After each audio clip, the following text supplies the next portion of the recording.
सुनता ही नहीं। अरे समीना जल्दी से उसकी चोटी तो बांध दे। अम्मा मुझे देर हो रही है और अभी कपड़े भी प्रेस करने हैं। देर से स्कूल पहुंचने पर सजा मिलती है। सत्यानाश है इस पढ़ाई का। अरे क्या मिलेगा इससे? इसे देखो स्कूल स्कूल स्कूल। आने दो तुम्हारे बाप को। अरे समीना बेटी अपने अब्बा को तो उठा दे। मैं नहीं जा रही। एक तो उठते नहीं, उठते तो डांटने लगते हैं। अरे यहीं पढ़ती हूँ स्कूल में, अपने ही घर में अपने ही बाप की बुराई, बेड़ा गर्क हो जाए तुम्हारा। अम्मा मेरी चोटी बांध दो ना, देर हो रही है।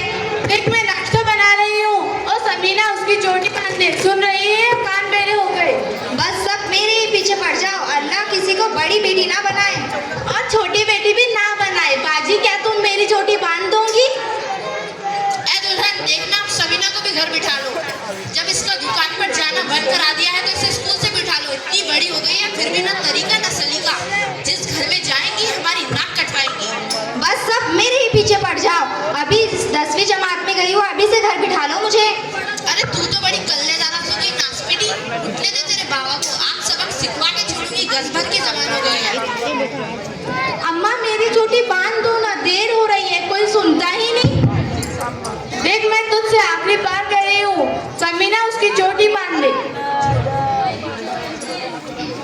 अरे बाप रे बाप, इतना सारा काम। मैं तुम्हारे घर का काम नहीं करेंगी। इतने सारे कपड़े और बर्तन नहीं धोएंगी। अरे ओ महारानी, पैसे किस बात के लेती है? पैसे किस बात के? ये इतना सारा काम करवाते हो, इसमें इतने कम पैसे देते हो और बोलते हो पैसे किस बात के लेती है। हाँ करूँगी तो इतना काम कम करूँगी, बस 10 कपड़े और 20 बर्तन धोएंगी, इससे ज़्यादा नहीं। ये भी स्कूल की पढ़ी लिखी लगे है कल्लेदार कहीं की। अरे जरा शक्ल तो देख अपने आईने में। धोले भाई धोले, कपड़े कुछ ज्यादा नहीं है, सब छोटे छोटे कपड़े हैं। अभी देखना, कोई मेरी चोटी तो बांध दो। कोई छोटा कपड़ा नहीं है, कोई छोटा छोटा कपड़ा नहीं, कोई छोटा छोटा कपड़ा नहीं है। ऐ दुल्हन देखना, इसे धुले कपड़े दिया करो धोने के लिए। देख अक्सर कम कपड़े भी तो होते हैं, आज थोड़े ज्यादा है। तुम रोज ऐसे ही बोलती हो। सत्यानाश है तुम्हारी गारत हो। जा यहाँ से, हम दूसरी बाई रख लेंगे। तहमीना अपने अब्बा को उठा दे, चाय बन गई है। अम्मा ना तो मेरे कपड़े प्रेस हुए हैं और ना अभी तक जूते पॉलिश हुए हैं। ऐसे ही स्कूल जाऊंगी तो पीटी मैडम डांटेंगी। ऐ कौन है ये नासपीटी? दादी नासपीटी नहीं, हमारी पीटी मैडम। जाने क्या बके जा रही है। अरे किसका जिक्र, आखिर पता तो चले। हमारे स्कूल में मैडम है जो हमारी पीटी करवाती है। नाच है तुम्हारा, उस्तानी नहीं कह सकती। अम्मा उस पानी को स्कूलों में मैडम कहते हैं और खेल कूद सिखाने वाली उस्तादी को पीटी टीचर कहते हैं। अरे चल, बड़ी आई मुझे समझाने वाली। उठने दे अपने अब्बा को, आज तेरा इंतजाम कराती हूँ। अरे लड़की गुल्ला दे मगर गुड़की सी तो बात कर। अच्छा तो आज मैं धो लूंगी, कल से जास्ती कपड़ा नहीं धोएंगी। कल से जास्ती कपड़ा मत तो ऊपर से पैसा भी लगेगा। हाँ अस्सलामुअलैकुम। फुफू आ गई, फुफू आ गई, फुफू आ गई। अस्सलामुअलैकुम फुफू। वालेकुम अस्सलाम। अरे मेहरू, खैर तो है बेटा? सुबह ही सुबह कैसी आई हो? अकेली ही आई हो क्या? अरे मेहरू बहन, सुबह सुबह कैसे आना हुआ? सब खैरियत तो है ना? स्कूल की अचानक छुट्टी हो गई ना। फुफू कौन से स्कूल की छुट्टी हो गई और क्यों हो गई? कोई मर गया है। ऐ कौन मर गया? खैर तो है बेटा? अम्मा किसी दूसरे मुल्क का कोई बड़ा आदमी मर गया है, इसलिए आज सारे स्कूलों को छुट्टी हो गई। ऐ मेरा दिल तो धड़क गया कि जाने कौन मर गया। अम्मा अब तो स्कूल की भी छुट्टी हो गई, क्या कोई मेरी चोटी नहीं बांधेगा?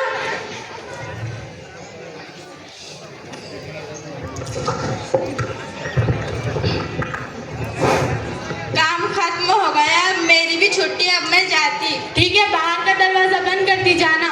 हाँ चलो भाई, अब तो स्कूल की भी छुट्टी हो गई। ये बस्ते वस्ते रखो और चैन से बैठो। अरे समीना बैठ जा बेटी। चलो दफा अपने कमरे में, सुबह से दिमाग खराब कर रखा है। दादी वो तो हमें ही पता है किसने किसका दिमाग खराब कर रखा है। कोई ना जाने, अल्लाह जानता है। क्या बात है समीना, कैसे बोल रही है तू? देखो ना फुप्पू हर वक्त धमकाती रहती है कि आज से तेरा स्कूल जाना बंद। अरे अरे तुम तो रो रही हो। नहीं शाबाश, जाओ अपने कमरे में। तहमीना इसे कमरे में ले जाओ। चल समीना। क्या बात है अम्मा, बच्चों पर इतना नाराज क्यों हो रही थी? हर वक्त की डांटापट अच्छी नहीं। अरे काम की ना काट की, खाली स्कूल और पढ़ाई की, क्या मिलेगा इस पढ़ाई से इनको? अम्मा अल्लाह के वास्ते इनकी पढ़ाई बंद न कराना, ये जितना पढ़ती है इनको पढ़ने दो। अरे तुझे भी क्या इन लड़कियों ने पढ़ा दिया? ये लो, हमारी बिल्ली हम ही से में आओ। मेरे पढ़ाने की जिम्मेदारी तो तुम पर थी अम्मा, तुमने मुझे पढ़ाया ही नहीं और अब मेरा दिल ही जानता है कि मैं कितनी मुश्किल में हूँ। अरे कैसी मुश्किल? आमिर के अब्बू ने उसका दाखिला अंग्रेजी स्कूल में करा दिया है। वो पहली क्लास में है और मैं उसका होमवर्क भी नहीं करा सकती। क्या नहीं करा सकती? अरे वो स्कूल का काम। अरे मेरे बहन, कोई मास्टर ही रख लो, वो पढ़ा दिया करेगा। अरे तो ये सब करने की जरूरत क्या है? अच्छा चलो वो तो खैर से लड़का है, पर हमारे घर में इन तीनों लड़कियों का स्कूल जाना मुझे बिल्कुल पसंद नहीं। अम्मा अल्लाह के वास्ते इनकी पढ़ाई पर ना कराना, ये जितना पढ़ती है पढ़ने दो। अगर ये कुछ पढ़ लिख जाएंगी तो इन्हें उस मुश्किल से दो चार नहीं होना पड़ेगा जो मुझ पर बीत रही है। और फिर पढ़ने के बाद ये अपने पैरों पर खड़ी भी तो हो सकती है। पढ़ी लिखी औरत इतनी बेसहारा नहीं होती भाभी। चाहती तो मैं भी यही हूँ कि 10वीं तक पढ़ ली, लेकिन अम्मा की मर्जी नहीं है। अब तुम ही बताओ मैं क्या करूँ? अब 10वीं पास करने से कुछ नहीं होता भाभी, इन्हें तो BA कराओ, MA कराओ, टीचर बनाओ, नर्स बनाओ। ए अम्मा, ईमान से देखना कितने अच्छे अच्छे रिश्ते आएंगे। हमें ना करानी नौकरी, दुनिया कहेगी। अम्मा वो मेरी बचपन की सहेली थी ना अकीला। हाँ वही ना, बेचारी का 3-4 महीने पहले मियाँ मर गया, बड़ा अफसोस हुआ सुन के। जुमे को दुल्हन बनी और दूल्हे को बेवा हो गई। बेचारी पर बिजली टूट पड़ी, इसे ना कोई मायके में पूछता है ना ससुराल में। इसका मियाँ का खत्म हुआ, इसकी तो दुनिया ही खत्म हो गई। अम्मा अब तुम ही बताओ, खुदा ना करे अगर तुम्हारी पोतियों के साथ ऐसा हो जाए तो कहाँ जाएंगी वो? भाभी ये जितना पढ़ती है इनको पढ़ने दो। जो औरत पढ़ी लिखी होती है उसके आगे इतनी मुश्किलें नहीं आती जितनी हम जैसों के आगे आती है। अखीला की मिसाल तुम्हारे सामने है। वो कहते हैं ना, जिसमें चमक नहीं वो हीरा नहीं, और जिसमें दमक नहीं वो औरत नहीं, और दमक तालीम से आती है। देखो अम्मा, मेरा बहन बात तो बिल्कुल ठीक कह रही है। देखो लड़कियों, तुम्हें जहाँ तक पढ़ना है पढ़ो, अब मैं तुम्हें पढ़ाई के लिए कभी नहीं रोकूंगी। आज स्कूल की छुट्टी है तो क्या हुआ, बस्ते खोलो और पढ़ना शुरू करो। दादी क्या तुम हमसे कह रही हो? अरे हाँ लड़की हाँ। दादी क्या तुम अब हमें स्कूल जाने से कभी नहीं रोकोगी? अरे नहीं लड़कियों, नहीं रोकूंगी। दादी दादी क्या तुम मेरी चोटी बांध दोगी? हाँ पर एक शर्त है। कैसी शर्त? मैं रोज तेरी चोटी बांधूंगी, लेकिन तू रोजाना मुझे 1 घंटा पढ़ाएंगी। बोल मंजूर है? लो सुनो, अब दादी मुझसे कह रही है मैं इन्हें रोजाना 1 घंटा पढ़ाया करूँ। अम्मा ईमान से क्या तुम इस उम्र में पढ़ोगी? दादी अम्मा रूबीना को तो ठीक से पढ़ना भी नहीं आता, वो तुम्हें क्या पढ़ाएंगी? अरे तो नाच पिटी तू तो किस दिन काम आएगी। आज से ही तू मुझे रोजाना पढ़ा दिया कर, और तेरी अम्मा राजी हो जाए तो उसे भी पढ़ा देना। वो कहते हैं ना, सुबह का भोला शाम को लौटाए, तो उसे भोला नहीं कहते। अम्मा अब इस उम्र में तुम क्या पढ़ोगी? लो बाबा, तेली का तेल जले मचलती का दिल। ए दुल्हन तुम भी बिस्मिल्लाह करो, पढ़ाई में कैसी शर्म। भाईजान को कोई जाकर उठाए और कहे अम्मा के लिए बस्ता ले आए। अरे कोई तो मेरी चोटी बांधो, कोई तो मेरी चोटी बांधो।